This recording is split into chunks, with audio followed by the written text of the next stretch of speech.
नमो बुद्धाय. ज्ञानवृद्धी मराठी या चॅनलमध्ये मी तुम्हा सर्वांचं पुन्हा एकदा स्वागत करीत आहे.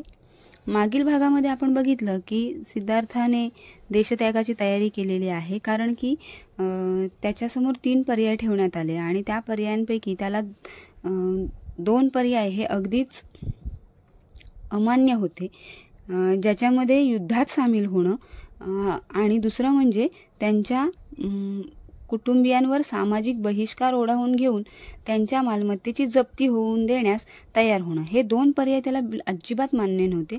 तर त्यापैकी दुसरा जो होता पर्याय, तो देहांत शासनाला किंवा देशत्यागाला तयार होणं, हा पर्याय त्याला जरा योग्य वाटला, कारण तो स्वतःविषयी होता. तर तो निर्णय जो आहे किंवा ती जी शिक्षा आहे ती त्याला मान्य होती, कारण की ती स्वतःवर ओढावणारी होती. युद्धात सामील झाल्यास लोकांना म्हणजे युद्ध होणार, लोकांचे जीव जाणार, लोकांना मारावं लागणार, हे त्याला पटत नव्हतं. आणि दुसरं म्हणजे कुटुंबियांवर येणारं संकट, हे देखील त्याला पटत नव्हतं. स्वतःला देहांत शासन झालं तरी चालेल किंवा देशत्याग मी केला तरी सुद्धा चालेल, असं त्याला वाटत होतं. आता पुढील प्रकरण आहे मार्ग सापडला परिव्राज्य. सेनापती म्हणाला, तुझे म्हणणे मान्य करणे कठीण आहे, कारण जरी तू देहांताची किंवा देशत्यागाची शिक्षा भोगण्यास स्वेच्छेने तयार झालास तरी ही गोष्ट कौशलाधिपतीस समजणारच, आणि तो असाच निष्कर्ष काढील की ही शिक्षा संघानेच दिली आहे आणि त्यामुळे तो संघाला जाब विचारेल. कारण की आपण बघितलं की शाक्यांचं जे राज्य होतं ते कौशल राजाच्या अधिपत्याखाली होतं आणि प्रत्येक गोष्टीचं उत्तर त्यांना कौशल राजाला द्यावं लागत होतं. आणि त्यामुळेच सेनापती असं म्हणाला की तू जरी स्वतःने तयार झाला असलास तरी राजा आम्हाला विचारेल आणि तो त्याच्यावरून निष्कर्ष असाच काढेल की आम्ही तुला शिक्षा केली.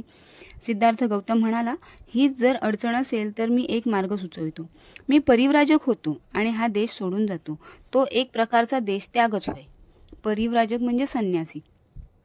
तर मी जर तुमच्या पुढे हा प्रश्न असेल तर मग मी स्वतःहून संन्यासी होतो आणि हा देश सोडून जातो. ते पण तुम्हाला देशत्याग केल्याचाच एक भाग असेल तो पण. सेनापतीला वाटले की हा एक चांगला मार्ग आहे.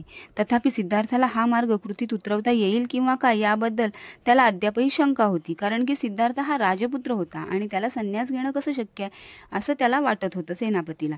म्हणून सेनापतीने सिद्धार्थाला विचारलं, तुझ्या आईवडिलांची आणि पत्नीची संमती घेतल्या वाचून तुला परिव्राजक कसे होता येईल? म्हणजे आईवडिलांची आणि पत्नीची संमती घ्यायलाच लागेल, तर आपण त्यांची संमती मिळविण्याचा आटोकाट प्रयत्न करू, असे सिद्धार्थाने त्याला अभिवचन दिले. आणि तो म्हणाला, त्यांची संमती मिळो वा न मिळो, हा देश त्वरित सोडून जाण्याचे मी पुन्हा तुम्हाला वचन देतो. म्हणजे मी त्यांनी संमती देवो अथवा न देवो, मी हा देश सोडून जाईनच.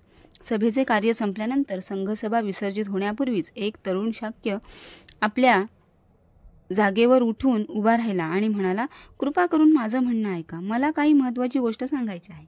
बोलण्याची परवानगी मिळाल्यावर तोच म्हणाला, सिद्धार्थ गौतम आपले वचन पाळील आणि त्वरित देशत्याग करील याबद्दल मला शंका नाही. तथापि एकच प्रश्न आहे की ज्याच्यामुळे माझे समाधान होत नाही. आता ज्या अर्थी सिद्धार्थ येथून लवकरच दृष्टीआड होणार आहे, त्या अर्थी कोलियांविरुद्ध युद्धाची घोषणा ताबडतोब करण्याचा संघाचा विचार आहे काय? या प्रश्नाचा संघाने अधिक विचार करावा अशी माझी इच्छा आहे. काहीही झाले तरी सिद्धार्थ गौतमाच्या देशत्यागाची माहिती कौशलाधिपतीला कळणारच आहे, कारण कोलियांविरुद्ध शाक्यांनी इतक्यात युद्ध पुकारले तर कोलियांशी युद्ध करण्याच्या विरुद्ध सिद्धार्थ असल्यामुळेच त्याला देशत्याग करावा लागला असे कौशलाधिपतीला वाटेल. हे आमच्या दृष्टीने चांगले ठरणार नाही. म्हणजे कुठून ना कुठून त्या राजाला बातमी कळेलच, कौशल नरेशला बातमी कळेलच की सिद्धार्थ कशावरून म्हणजे परिव्राजक झाला. मग त्याच्यानंतर त्याला ते कळणारच आहे आणि मग त्यावेळेला ते आपल्या दृष्टीने योग्य ठरणार नाही. म्हणून मी पुन्हा सुचवतो की युद्धाचा प्रारंभ मध्ये काही काळ जाऊन द्यावा, म्हणजे युद्धाचा प्रारंभ लगेच करू नये. म्हणजे या 2 घटनांमध्ये संबंध जोडायला कौशलाधिपतीला वावच मिळणार नाही. संघाला पटले, ही फार महत्त्वाची सूचना आहे आणि म्हणून त्यांनी ती सूचना संघाने स्वीकारण्याचं मान्य केलं. अशा प्रकारे शाक्य संघाची ही दुःख पर्यवसायी सभा संपली आणि ज्यांच्या युद्धाला विरोध होता परंतु तसे सांगण्यास ना धैर्य नव्हते अशा अल्पसंख्य सदस्यांनी या भयानक परिणामांच्या आपत्तीतून पार पाडल्याबद्दल सुटकेचा निश्वास टाकला. म्हणजे ज्यांचे युद्धाला विरोध होता परंतु ते बोलू शकत नव्हते, त्यांनी देखील सुटकेचा निश्वास टाकला. प्रकरण 17 निरोप. शाक्य संघाच्या सभेत जे काही घडले त्याचा वृत्तांत सिद्धार्थ गौतम घरी परतण्यापूर्वी बराच वेळ अगोदर राजवाड्यात पोहोचला होता. साहजिकच आहे, राजापर्यंत बातमी जाणारच होती. कारण घरी परतताच सिद्धार्थ गौतमाने पाहिले की त्याचे मातापिता रडत आहेत. ते फार दुःखमग्न झाले आहेत. शुद्धोधन म्हणाला, आम्ही युद्धाच्या परिणामाची चर्चा करीत होतो, पण तू या थरापर्यंत जाशील हे मला कधीच वाटले नाही. सिद्धार्थाने उत्तर दिले, मला सुद्धा या गोष्टी या थराला जाऊन पोहोचतील असे वाटले नव्हते. शांततेच्या समर्थनासाठी माझ्या युक्तिवादाने मी शाक्यांची मने वळवू शकेन अशी मला आशा होती. दुर्दैवाने आपल्या सेनाधिकाऱ्याने आपल्या लोकांच्या भावना अशा काही चेतविल्या होत्या की माझ्या म्हणण्याचा त्यांच्यावर काही एक परिणाम झाला नाही. तथापि मी परिस्थितीला अधिक बिघडण्यापासून कसे सावरून धरले हे आपल्या लक्षात आले असेलच. सत्य आणि न्याय यांपासून मी परावृत्त झालो नाही आणि सत्याचा आणि न्यायाचा मी पुरस्कार केल्यामुळे मी काही शिक्षा करण्यात येणार होती ती मी माझ्या स्वतःवरच ओढवून घेण्यात यशस्वी झालो. शुद्धोधनाचे या योगाने समाधान झाले नाही. तो म्हणाला, आमचे काय होणार याचा तू विचारच केला नाहीस. पण मी याच कारणामुळे परिव्राजक होण्याचे स्वीकारले आहे, सिद्धार्थाने उत्तर दिले. शाक्यांनी जर तुमची जमीन जप्त करण्याची आज्ञा दिली असती तर त्याचा काय दुष्परिणाम झाला असता याचा तर आपण विचार करा. पण तुझ्याशिवाय आम्हाला या जमिनीचा काय उपयोग आहे? शुद्धोधन आक्रंदून म्हणाला, सगळ्या कुटुंबानेच हा शाक्यांचा देश सोडून तुझ्यासोबत अज्ञातवासात का जाऊ नये?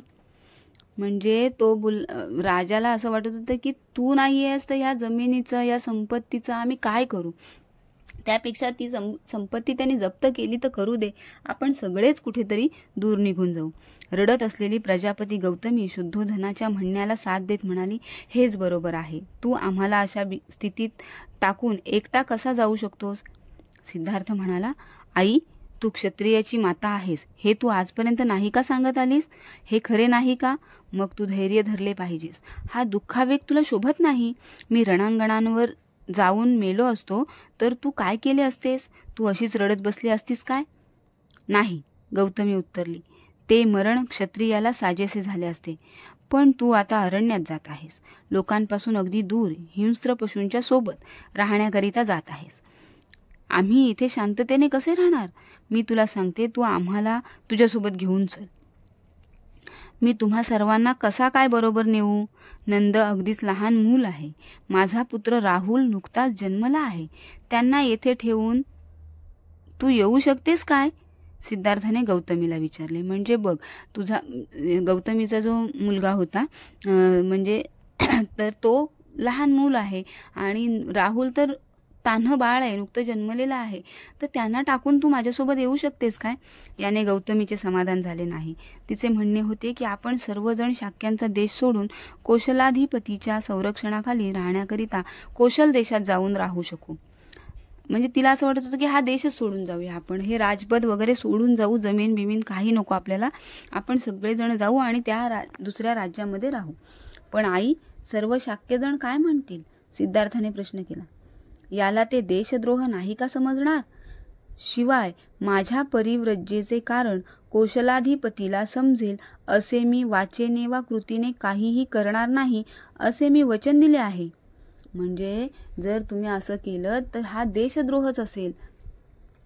कारण की संघाच्या विरुद्ध वागल्यामुळे वागणाऱ्याला देशद्रोह समजत होते आणि मग संघाच्या विरुद्ध वागले म्हणूनच यांना हाकलून दिलं आणि हे दुसऱ्या देशात जाऊन स्थिर झालेत असं होईल. मग हा देशद्रोह होईल. आणि दुसरी गोष्ट म्हणजे माझ्या वाचेने, म्हणजे मी स्वतःही सांगणार नाही आणि अशी कृतीही कुठली करणार नाही की ज्याने कौशलाधिपतीला समजेल की हे काय घडलं इथे, परिव्राज्याचं कारण काय. मला अरण्यात एकट्यालाच राहावे लागणार आहे हे खरे आहे, पण यात कुठले श्रेयस्कर, अरण्यात राहणे की कोलियांच्या हत्येत सहभागी होणे? म्हणजे अरण्यात राहणे एक वेळ परवडले, परंतु कोलीय लोकांची हत्या करण्याच्या कार्यात मला सहभागी व्हायचं नाही. पण ही घाई कशाला, शुद्धोधन मध्येच म्हणाला. शाक्य संघाने काही काळ युद्धाचा दिवस स्थगित करण्याचा निर्णय घेतला आहे. म्हणजे ती देखील बातमी राजापर्यंत आली की सध्या युद्ध त्यांनी करू नये, ती सूचना मांडली आणि ती त्यांनी स्वीकारली. तर मग ती थांबवलंय ना युद्ध. कदाचित युद्ध सुरूच होणार नाही, मग तू परिव्रजा का स्थगित करू नये? कदाचित तुला शाक्यात राहण्याकरिता संघाकडून अनुज्ञा मिळण्याचेही शक्य आहे. सिद्धार्थाला ही कल्पना रुचली नाही. तो म्हणाला, मी परिव्रजा घेण्याचे वचन दिल्यामुळेच तर संघाने कोलियांच्या विरुद्ध युद्ध करण्याचे स्थगित केले आहे. म्हणजे मी जाणार आहे, परिव्राजक होणार आहे, संन्यास घेऊन देश त्याग करणार आहे, म्हणूनच त्यांनी युद्धाला स्थगिती दिली. म्हणजे त्यांनी काय दुसऱ्या कुठल्या कारणावरून किंवा त्यांना माझा मुद्दा पटलेला आहे म्हणून नाही, तर मी जाणार आहे म्हणून युद्धाला स्थगिती दिली. मी परिव्रजा घेतल्यानंतर युद्धाची घोषणा मागे घेण्यास संघाला उद्युक्त करणे शक्य आहे. हे सर्व मी प्रथम परिव्रजा घेण्यावर अवलंबून आहे. म्हणजे मी पहिल्यांदा परिव्रजा घेतल्यानंतर संघाला सांगू शकतो की युद्ध मागे घेऊया. मी वचन दिले आहे आणि ते मी पुरे केलेच पाहिजे. वचनभंगाचे परिणाम आपणाला व शांततेच्या पक्षाला दोघांनाही भयानक ठरतील. आई, आता माझ्या मार्गात आड येऊ नकोस. मला आज्ञा दे आणि तुझे आशीर्वाद दे. जे घडत आहे ते चांगल्यासाठीच घडत आहे. गौतमी आणि शुद्धोधन स्तब्ध राहिले. सिद्धार्थ यशोधरेच्या महालात गेला. तिला पाहून तो स्तब्ध उभा राहिला. काय बोलावे, कसे बोलावे हे त्याला सुचेनासे झाले. यशोधरेनेच स्तब्धता भंग केली. ती म्हणाली, कपिलवस्तू येथे संघाच्या सभेत काय घडले ते सर्व मला समजले आहे. आता ती देखील राजपुत्राची बायको म्हणजे राणीच होती आणि राणीच्या महालामध्ये ही बातमी तो पोहोचण्यापूर्वीच बातमी पोहोचली होती. सिद्धार्थाने विचारले, यशोधरा, मला सांग, परिव्रजा घेण्याच्या माझ्या निश्चयाबद्दल तुला काय वाटते? मला इथे आणखीन एक गोष्ट अधोरेखित करायची आहे.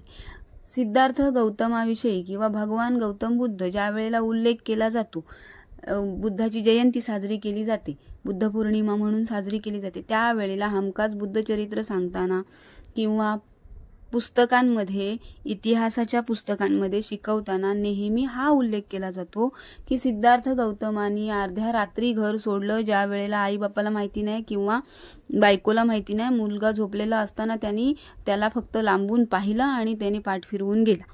तर या किती खोडसाळपणे हा प्रचार केलेला आहे. म्हणजे आपल्या इतिहासात लिहिलेल्या सगळ्याच गोष्टी 100% खऱ्या नाहीत, हे मला इथे अधोरेखित करायचं आहे. ते कोणी घुसडलं, कोणी काय केलं ह्याच्याविषयी नाही, ह्याच्या खोलात नाही शिरलो तरी देखील हा खोडसाळपणा केलेला आहेच की बुद्धाच्या चारित्र्यावर किंवा बुद्धाला कसं चुकीचं प्रेझेंट करता येईल हे केलेलं आहे. सिद्धार्थाने बघा, आई वडिलांची भेट घेतलेली आहे, त्यांच्याशी चर्चा केलेली आहे, आज्ञा मागितलेली आहे, आशीर्वाद मागितलेला आहे. नंतर तो यशोधरेच्या कक्षात गेला, महालात गेला आणि त्याने विचारलं की माझा परिव्रजा घेण्याचा माझ्या निर्णयाबद्दल तुला काय वाटतंय? त्याला वाटले की ती मूर्छित होऊन पडेल, पण तसे काही झाले नाही. त्याला वाटलं हिने जर असं ऐकलं की मी अरण्यात जाणार आहे वगैरे तर ती चक्कर येऊन पडेल. आपल्या भावनांवर संपूर्णपणे नियंत्रण ठेवून ती उत्तरली, मी आपल्या जागी असते तरी आणखी दुसरे काय करू शकले असते? म्हणजे मी जर त्या शाक्यांच्या सभेत तुमच्या जागी उभी असते आणि त्या लोकांनी एवढं टार्गेट केल्यानंतर मी दुसरं काय करू शकले असते? कोलियांविरुद्ध युद्ध करण्याच्या कामात मी निश्चितपणे भागीदारीण झाले नसते. म्हणजे युद्धामध्ये मी सहभागी झाले नसते. आपला निर्णय हा योग्य निर्णय आहे. माझी आपणाला अनुमती आहे आणि पाठिंबाही आहे. मी सुद्धा आपल्याबरोबर परिव्रजा घेतली असती. मी परिव्रजा घेत नाही याचे एकच कारण, मला राहुलचे संगोपन करावयाचे आहे. म्हणजे ती एक आई म्हणून तिने तिचं कर्तव्य श्रेष्ठ समजली की मला राहुलचं संगोपन करायचं आहे, म्हणून मी तुमच्यासोबत येत नाही, नाहीतर मी देखील अरण्यात यायला तुमच्यासोबतच तयार झाले असते. असे झाले नसते तर फार बरे झाले असते. पण आपण धीट आणि शूर बनून प्राप्त परिस्थितीला तोंड दिले पाहिजे. म्हणजे त्याची बायको त्याला स्वतः सांगते की हा काय जो प्रकार घडला आहे तो नसता घडला तर बरं झालं असतं, पण आता जी परिस्थिती आली त्याला आपण धीटपणे तोंड दिलं पाहिजे. आपल्या मात्यापित्यांविषयी व आपल्या पुत्रांविषयी आपण मुळीच काळजी करू नका. म्हणजे तुमचा मुलगा आणि तुमचे म्हातारे आई वडील यांच्याविषयी काळजी करू नका. माझ्या शरीरात प्राण असेपर्यंत मी त्यांची देखभाल करीन. म्हणजे मी माझा पत्नी धर्म जो काही आहे, म्हणजे सासू सासऱ्यांची सेवा करणं हा देखील, आणि तुमच्या मुलाची, तुमच्या पुत्राचे संगोपन करणं हा देखील, हा धर्म मी माझ्या जीवात जीव असेपर्यंत मी पार पाडीन. ज्या अर्थी आपल्या जवळच्या प्रियजनांना सोडून आपण परिव्राजक होत आहात, त्या अर्थी आपण एक असा नवीन जीवनमार्ग शोधून काढा की तो सकल मानवजातीला कल्याणकारी ठरेल. हीच एक केवळ माझी इच्छा आहे.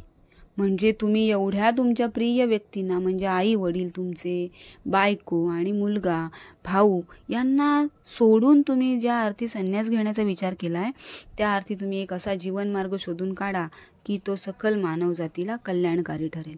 आणि तीच माझी एक इच्छा आहे असं समजा. याचा सिद्धार्थ गौतमावर फार मोठा प्रभाव पडला. यशोधरा किती शूर, धैर्यवान, उदात्त मनाची स्त्री आहे याची पूर्वी कधी न आलेली प्रचिती त्याला आली.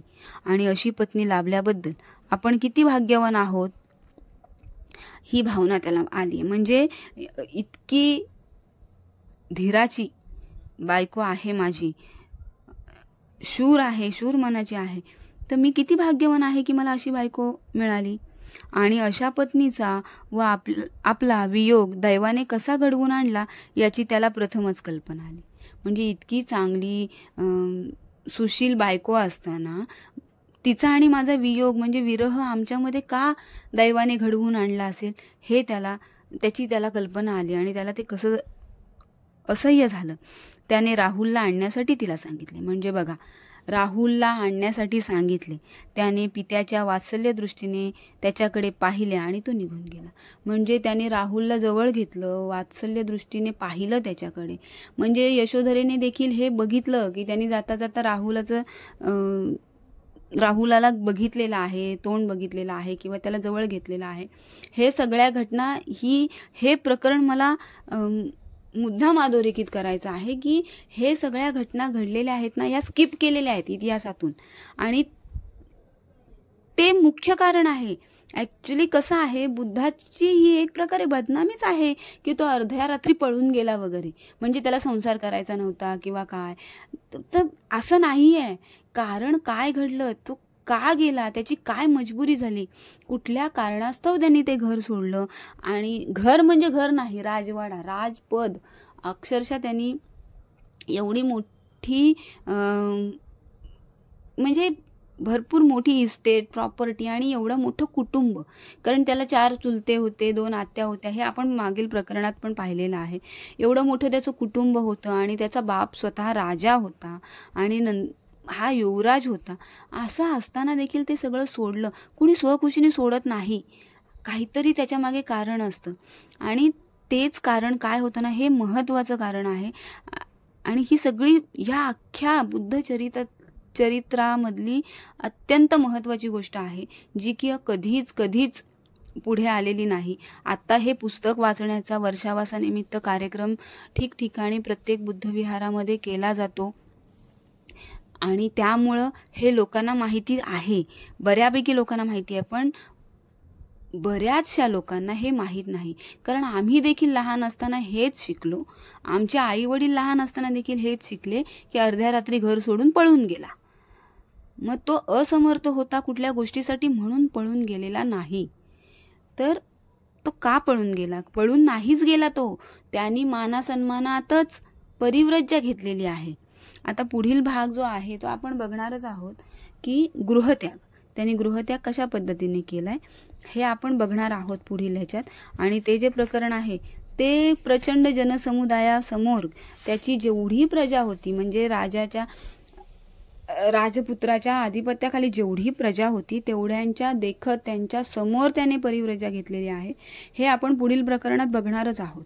परंतु हे जे काय आहे ते मला मुद्दाम लक्षात आणून द्यायचं आहे. परत मी तेच बोलते आहे, कारण की हे आपल्या मनावर ठसवलेलं आहे.